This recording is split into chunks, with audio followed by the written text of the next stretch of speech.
sur la chaîne pour vous parler de mes tops et de mes flops de cette année. Alors je vais faire une vidéo un peu particulière parce que comme je ne l'ai pas préparée, j'ai mon carnet avec moi. Et en fait je vais prendre chaque mois où j'ai mis mes lectures et je vais vous dire lesquels sont des tops et lesquels sont des flops. Il est possible que j'oublie quelques titres. Merci pour les mouettes. Et puis voilà, on va faire ça comme ça parce que là je suis en pleine préparation pour partir de mon appartement, aller fêter le nouvel an, et aussi lundi je suis à Laval donc je dois tout bien préparer.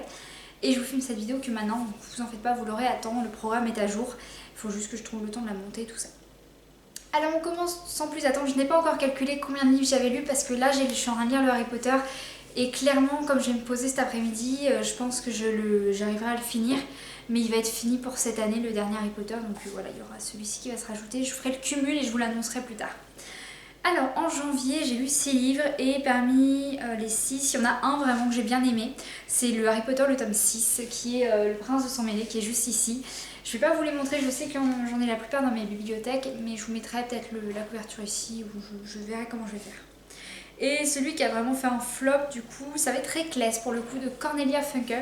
Reckless parce que je le lisais, parce que c'était Cornelia Funke qui l'avait écrit et c'est un de mes auteurs préférés après Cœur d'encre. Et je m'attendais vraiment à aimer, à vous sauver, à retrouver la même ambiance que Cœur d'encre et pas du tout. Et ça a été un gros flop. Alors, février 2020, j'ai lu 11 livres. Et là, pour le coup, mon top, mon super top de ça va être Insanity, donc le tome 1 de Cameron Jace, qui est une réécriture de Alice, mais version, vous savez, hyper hard, hyper sombre. Attends, je vais avoir un accident avec une bouteille, tout va bien. Alors, donc oui, mon top c'est Insanity, donc la version un peu dark d'une réécriture d'Alice où elle est très folle, il y a des enquêtes, tout ça, c'est hyper sombre, c'était en anglais, je vais lire la suite mais j'ai adoré. Et mon flop, ça sera...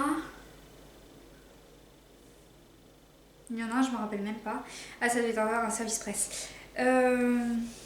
Mon flop, ça va être Amber Farrell. J'ai lu le tome 0 et le tome 1 et en vrai, je m'attendais à mieux. Et j'ai été clairement déçue par ce début de saga. Queen, non. Queen, il y a le reflet sur les bouteilles de verre et elle a envie de jouer avec. Mars 2020, j'ai lu 6 livres. Mon top pour celui-ci, ce sera... Ah, ça va être compliqué, j'ai lu que des livres que j'aime. Je n'ai pas de flop pour le mois de mars. J'ai lu La Meute du Phénix, le tome 7, La Meute du Mercure, le tome 2, 3, 4, Level 26, le tome 2 et La Chasse au Snark de Lewis Carroll. Mon gros top, ça serait clairement La Chasse au Snark de Lewis Carroll parce que ça faisait un moment que j'avais envie de lire ce livre de cet auteur. Et même si c'était un tout petit livre, vous savez, il est minuscule, et c'était hyper agréable de découvrir sa plume sous un autre aspect que Alice. Et La Chasse au Snark, je l'ai lu en français, il faudrait que je la lise en anglais pour avoir vraiment la version originale.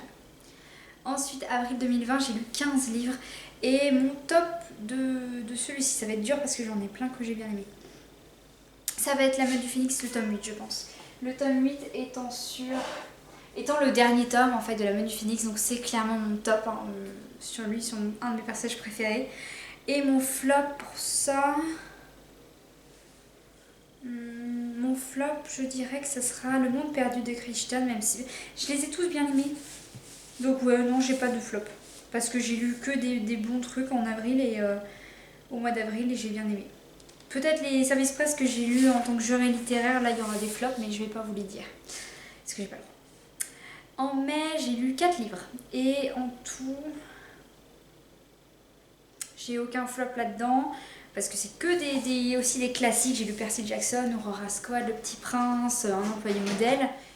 Et mon top vraiment parmi les 4, ça serait Percy Jackson parce que je m'attendais pas à autant l'aimer. Et j'ai très envie de lire la suite pour le coup. Parce que les films m'avaient bien plu, parce que c'était dans une ambiance où ça avait une mythologie, tout ça. Et les livres m'ont encore plus convaincue en fait de continuer cette série. Alors, juin 2020, j'en ai lu que 2.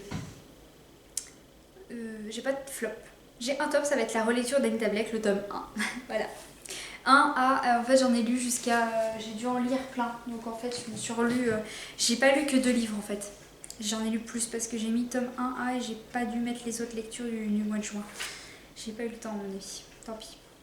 Juillet 2020, 14 lectures, là c'est quand j'ai commencé à bosser vraiment à la librairie.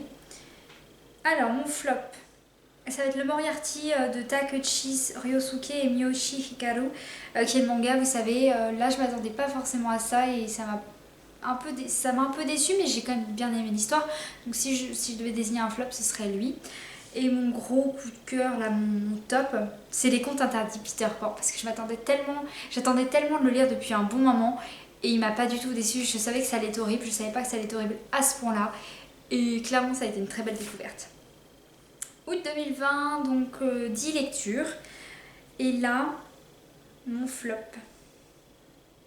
Broadway de Fabrice Caro, clairement. Ça a été un flop parce que Fabrice Caro, il est réputé... il a écrit, vous savez, Zai Zai Zai, Open Bar, ce sont des bandes dessinées qu'il a écrites sous le nom de Fab Caro. Et il a écrit 2 romans, donc il a écrit Le Discours et aussi Broadway qui est sorti cet été. Et Broadway, ça raconte l'histoire, vous savez, d'un homme qui a 45 ans et en fait tout va bien dans sa vie jusqu'au jour où il reçoit une lettre pour se faire dépister par rapport au cancer colorectal. Sauf que d'habitude c'est un 50 ans qu'on reçoit cette lettre et il remet tout en question mais d'une manière tellement absurde. Et en fait je pense que j'étais pas le bon public pour ce livre et du coup j'ai pas du tout accroché à l'histoire. Mon top c'est... je pense que ça va être Promise Neverland ou Madeleine. Non, c'est plutôt Madeleine Lee de Benoît Artie, je crois que c'est ça. C'était un tout petit livre, vous savez, que j'avais lu pendant le Reading Rush. Et c'était par rapport à une éloge de la lecture. Hein, c'est vraiment magnifique. Et j'ai bien aimé, c'est un petit livre sympa, tranquille à lire. Septembre 2020, j'ai lu 9 livres. Et là, mon flop, c'est Térébenthine de je sais plus qui. Parce que je m'attendais vraiment pas... En fait, c'est un livre plus inattendu que décevant. Donc oui, c'est un flop, mais un tout petit flop. Et mon coup de cœur, c'est Lire de Bernard et Cécile Pivot, que j'ai relu dernièrement et que j'ai littéralement acheté parce que je l'adore. Et c'est une éloge de la lecture d'une manière qui est très belle, qui est très romantique. Et je l'aime beaucoup ce livre. Vraiment, je le lirai. Ça va être parmi... Je vais me faire une caisse, vous savez, avec tous les livres qui me poussent à lire plus. Et lui va clairement rentrer dans cette catégorie, dans cette caisse. Octobre 2020, j'ai lu 17 livres. On commence à monter la pente un peu. Alors, mon flop, c'est Buveur de vent de Frank Buis, qui est un livre en fait que dès la première page je savais que l'auteur allait me saouler. Vraiment, ma coloc de Laval peut en attester. J'ai commencé ce livre et j'ai dit oh punaise, il va me saouler celui-là. Mais littéralement, j'ai su que son écriture allait m'énerver du tout au long. Après, l'histoire en soi, j'ai bien aimé. Il a fait quelques petits tournures de phrases et en fait, il a utilisé un style à des moments qui m'a bien plu. Il reprend la métaphore de la toile d'araignée pour faire vivre ces personnages et ce village en fait. Mais sans cela, voilà, c'est un énorme flop. Ensuite, mon top, mais ça va être hyper compliqué, j'ai lu des trop bons livres.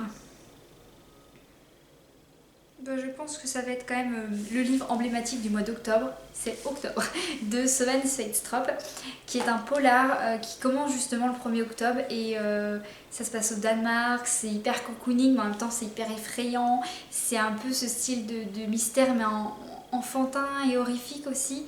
J'ai mon livre qui me fait, vous savez, le truc... on va mettre ici, hop. Bref, et mon top ça va être clairement Octobre, hein, dont je vous ai beaucoup parlé pendant cette période.